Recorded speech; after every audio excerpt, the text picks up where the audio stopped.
Welcome back, YouTubers, to another NXT review with me, Mr. Parkin, on behalf of the British Fist. As per usual, if you have any thoughts on the NXT product itself, this week's NXT show, or maybe you have some afterthoughts on last week's 2-hour special event on the WWE Network, NXT TakeOver Rival, put them down in the comments section below. And speaking of NXT TakeOver Rival, I was really looking forward to seeing how NXT would follow up what I thought was a very good show with a very interesting, yet some would say controversial ending. So I was really looking forward to seeing how NXT would try and keep that momentum going, and especially to see what would happen with regards to Kevin Owens and how they would book him, etc., going forward as the new NXT champion.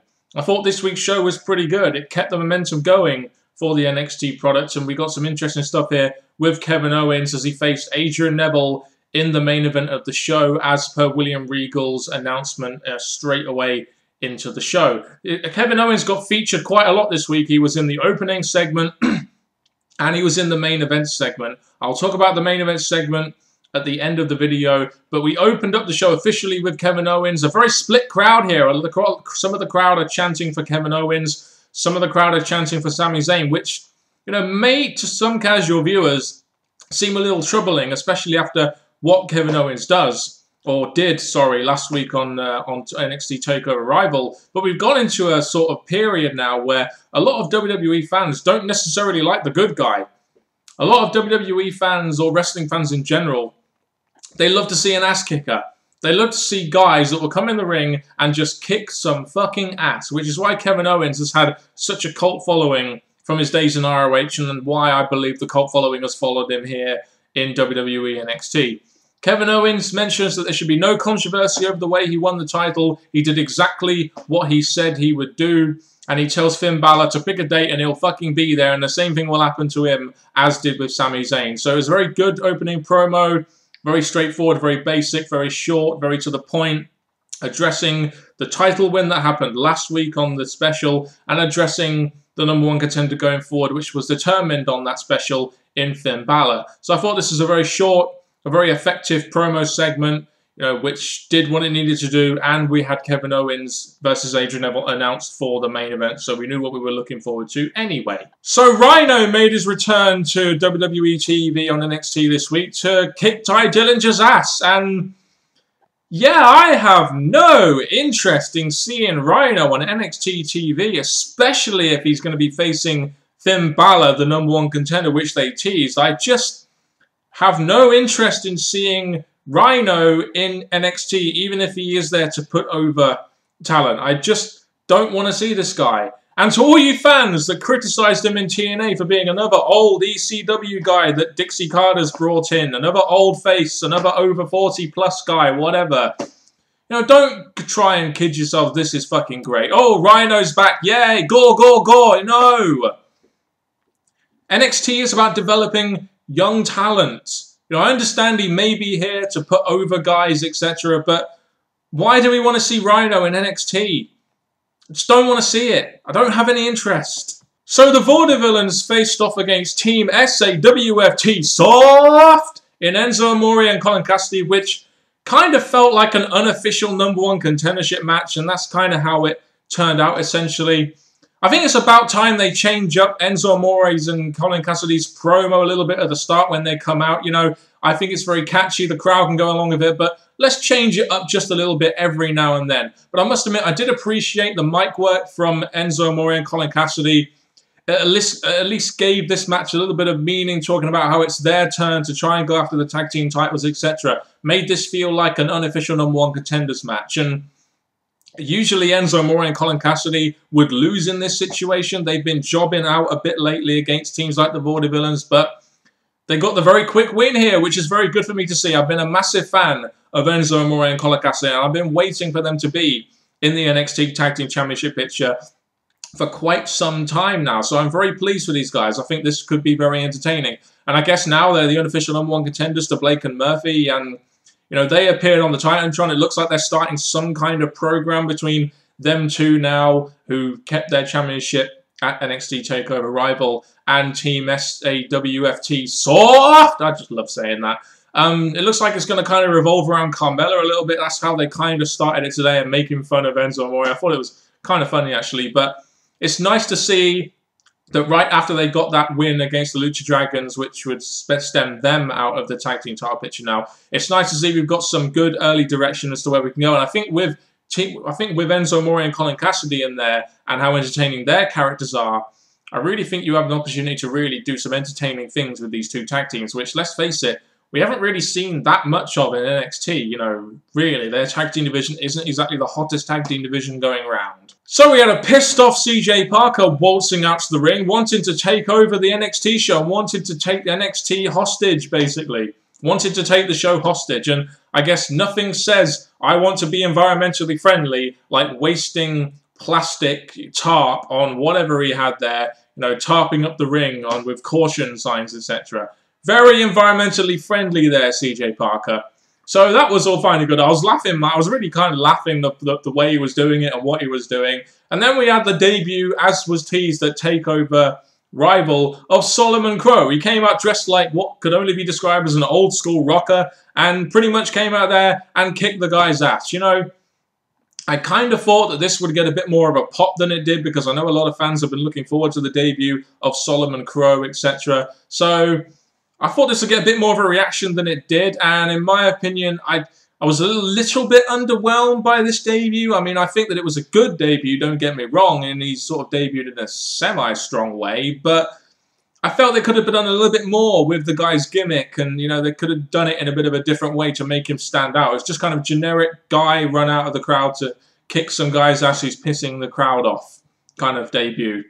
So a good one, but a little bit underwhelming for a character which I feel they could have done a lot more with in terms of his debut. I did like the little quote, though, from Solomon Crowe. I believe it was something along the lines of, "And now we return you to your regularly scheduled broadcast." I thought that, I did think that was kind of a nice way to sort of go off and leave the fans guessing. So, yeah, Solomon Crowe is in NXT, so we can look forward to that now. It's another new character we can all look forward to seeing a little bit more of. So after defeating Bayley, Charlotte and Becky Lynch in a fatal four-way match to win the NXT Women's Championship, Sasha Banks' first match as champion is against Blue Pants.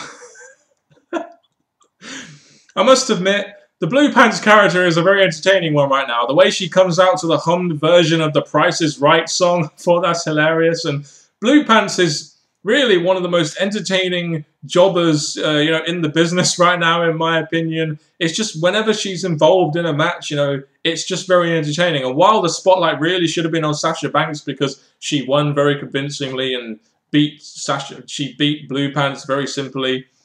You know, just the Blue Pants character is just very entertaining, and I don't know whether WWE have Leather Bates signed up or not, but, you know, that Blue Pants gimmick is really fucking getting over with the NXT crowd, so I wouldn't mind them keeping her on the roster and maybe trying to do a little bit more with the Blue Pants character and maybe try and make her a little bit more serious and maybe even some sort of credible threat at some point to someone like Sasha Banks, but you know, maybe we don't really know what kind of capacity Blue Pants is involved in NXT, so we'll have to leave it there. But, yep, Sasha Banks gets a little promo afterwards, talking about, you know, how she's beaten Charlotte and Bayley and etc. You know, just some nice to give us a little bit of promo time to show us how she feels about being the new NXT Women's Champion, I suppose. So we had an update from Sami Zayn from the CM Punk Z-Pack doctor. I can't remember the guy's name, but I know it's the same guy, and I just thought it was hilarious that we were getting an update on a concussion storyline angle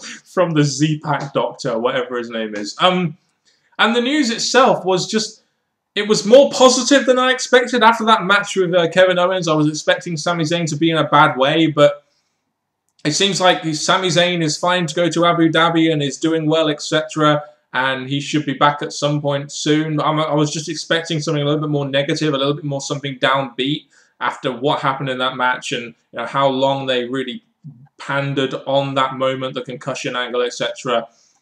So, yeah, a little bit weird, but I guess Sami Zayn will be back sometime soon to get his revenge on Kevin Owens. And I suppose this is the way they did the finish at NXT TakeOver Rival was definitely a way to continue this storyline going long term. So, you know, after doing a lot of thinking about it, at first I was a bit about the finish, but after doing a lot of thinking about it and hearing a lot of other people's opinions, etc., I think this is the right way to go if you wanted to play this storyline out. Plus, Sami Zayn had to miss this week's TV tapings due to commitments in Abu Dhabi. So we needed a champion on the, I guess we needed a champion on the NXT TV show, which is why Kevin Owens got the belt in the way he did. So you can continue the storyline onwards. And no doubt Sami Zayn will be back to fight for his championship, which he never lost clean. So news broke out this week that Samoa Joe has left TNA, and there's no heat on him from TNA or anything. They've just parted ways. I believe they just couldn't match what Samoa Joe wanted in his contract. And you know, there are now rumours that Triple H might be interested in bringing him to NXT. And while a lot of people probably would love to see him in the WWE, and I think he's a very good performer, don't get me wrong. But I look at the guy's age, he's 35 years old now, and I'm just wondering, is there much point in him going through NXT at this point in his career? I mean, if he goes through NXT, and even if he's out there in a year, he's going to be 36 years old. And, you know, you're not really going to be to the point where you can really invest much time in Samoa Joe if he gets to the main roster, you know, at that kind of age. And I just feel like NXT should be developmental for younger talents. I think WWE needs to develop more younger stars below 30, and I don't think they should be concentrating on too many guys over the age of 30, such as Samoa Joe. So while he is a very good performer, and I think he would fit quite well in WWE, I just don't think that at this point in Samoa Joe's career, it would be a very good idea to bring him to the WWE roster. That's just my opinion on that. If you have any opinions, please let me know down in the comment section below. So our main event of the evening was Kevin Owens versus Adrian Neville 2. You know, Kevin Owens has only wrestled 4 matches now in NXT. He's wrestled against CJ Parker, Sami Zayn, and 2 of them have now been against Adrian Neville. And there is a little bit of story to the match, etc., with the way Kevin Owens defeated Adrian Neville after he debuted and turned on Sami Zayn at the last TakeOver show, which was our Evolution. Although my interest initially for this match was quite low, because I'm not really that bothered about Adrian Neville now. He's lost the title. I just think that he's on his way out of NXT now, and I just don't see any reason to really get emotionally invested in the guy. So while my interest started out quite low in this match, these guys went out there and they tore it up. Adrian Neville and Kevin Owens had a pretty good match, to the point where my interest was low, and at the end of the match, my interest was up there. I was really into this match towards the end. And one thing I like about Kevin Owens is the fact that he's much like a Brock Lesnar in WWE, in that he brings a different style of match. You know, he's less of a wrestler like most of the guys on the roster. They're more wrestlers. He's more of a fighter, which is really refreshing in NXT, because like I said, we don't see many fighters. We have a lot of wrestlers on the show, but we don't see many people that wrestle the style that Kevin Owens does. So it's just really refreshing to see, you know, someone like Kevin Owens come in and bring a different kind of style, and you can have different matches with different people, and I think you can get the best out of a lot of people as well. He definitely got the best out of Adrian Neville here. Adrian Neville threw everything to try and beat Kevin Owens, but Kevin Owens, at the end of the day, was just too good. You know, that's very rare, isn't it? Having a heel just be too good, and to the point where he beats the babyface clean. That's the way to book a good heel. You know, you've had Kevin Owens, you've had him turn on Sami Zayn, you've booked him very strongly going into the title match against Sami Zayn, you've had him defeat Sami Zayn now by knockout and referee stoppage, and now you've had him defeat Adrian Neville clean, who is the longest reigning NXT champion. So I can't really have any faults with the way NXT are booking Kevin Owens right now. He is a real standout on the NXT roster, really, to the point where I'm already thinking that Kevin Owens is ready for primetime TV. I really am. I mean, you look at Kevin Owens, I think he's around about 30 years old. So he's not a bad age to be on the WWE roster and getting some time invested in his character. He has a very interesting character. He's got a different style to a lot of people. He's quite good on the mic. If you've heard his mic work in ROH, you'll know why. Tells a good story in the ring. We've seen that with Sami Zayn, and he can definitely do that with other people on the roster. So I just think this guy is just ready for primetime already. He's only been on NXT for 2 months, and will probably be on there for another year or so before they really properly bring him up to the roster. But I'm already seeing this guy being ready for primetime. I really am. And that's really all I've got to say about Kevin Owens. Featured in the opening segment, featured in the main event segment, is the centerpiece of NXT right now. And ready for prime time. These guys, Kevin Owens and Adrian Neville, had a fucking good match, a fucking good main event, and, you know, like I said, the interest started off low, but it ended up there. So credit to these two guys, and credit to the way NXT right now are booking Kevin Owens. Really, really good, and have created a real legit top heel, which I don't think NXT really has had in quite some time, since Bo Dallas, in my opinion. So like I said at the beginning of the review, this show was very good in my opinion. You had a really good kick-ass main event between Kevin Owens and Adrian Neville, which Kevin Owens has booked very well in. You've had some storylines furthered onwards with regards to the NXT Tag Team Championships, etc. And while I have no interest in Rhino being in NXT, I imagine he's going to be there to put over guys like Finn Balor, who, you know, you need to give them some sort of different match going down the line. So this was another good NXT show, in my opinion. You furthered some storylines on. We got the fallout to the special event, and I'm looking forward to the next few weeks of NXT. I really am. Especially what's going on with Kevin Owens, who, like I said, I feel is ready for prime time already. So we should make the most of it on NXT. We really should. Thank you very much for watching this review. If you have, same time again next week. Thank you very much for watching. See you for now.